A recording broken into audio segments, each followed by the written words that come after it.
Flags, Ferraris and fireworks. F1 is back on the streets of Baku with a bang as Azerbaijan plays host to the wildest qualifying session of the season so far.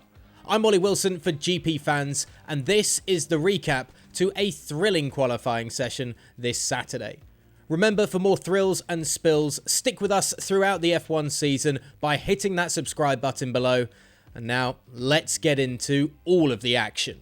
Charles Leclerc secured back-to-back pole positions as a dramatic qualifying for the Azerbaijan Grand Prix was red flagged a record equaling 4 times.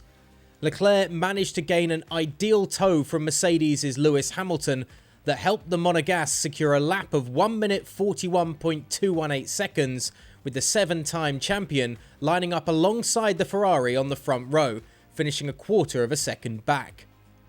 Max Verstappen topped practice 1 on Friday and had shown strong pace throughout the weekend despite a crash in Saturday morning's final practice session, but was unable to unleash his full potential in qualifying due to numerous disruptions.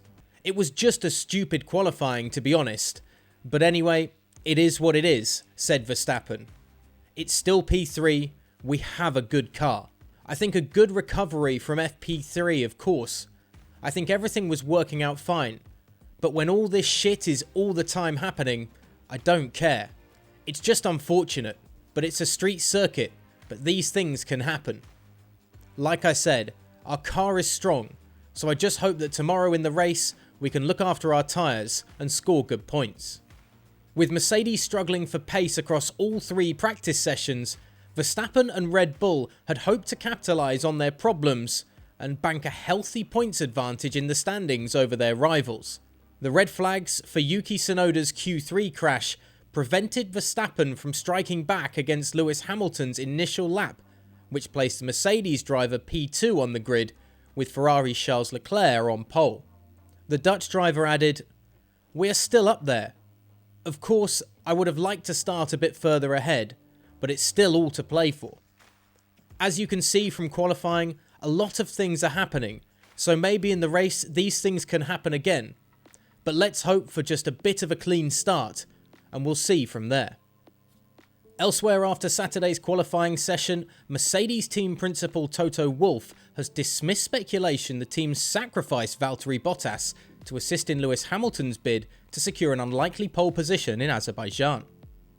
In Q3 of a red flag dominated qualifying session, Hamilton was led out onto the track by teammate Bottas, with the Briton clearly hoping to benefit from a tow on the 2-kilometre drag to the finish line. Asked directly if Mercedes had effectively sacrificed Bottas, Wolff categorically replied no. He added, "Since the beginning of the joint journey with Valtteri and Lewis, we have tossed a coin who would have the choice to decide if they were running first or second. This weekend, it was Lewis's turn to choose if he ran first or second on the road. He chose second, obviously. So this is the same system. It alternates from race to race between the drivers." Away from the driving, and Mercedes has been very busy at work, and their extreme engineering program is certainly yielding results on the track. Mercedes ended Friday's practice with Lewis Hamilton 11th and Bottas 16th, and although the latter was only capable of claiming 10th on the grid, the Saturday pace of both drivers was a vast improvement.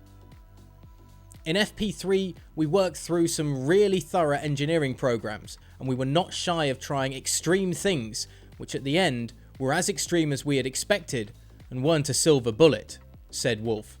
But it was really just crunching through the numbers, trying things, getting the feedback of the drivers, and eventually we had the car in a more decent place.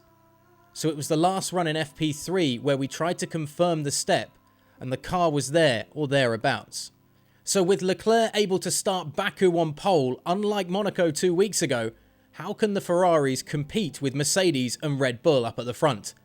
And is Baku another big letdown for Bottas and his relationship with the reigning Constructors' Champions? Let us know your thoughts in the comments section below, along with your guess for who will stand atop the podium come the end of Sunday's race. And remember to hit subscribe and stick with us throughout all the action here at GPFans.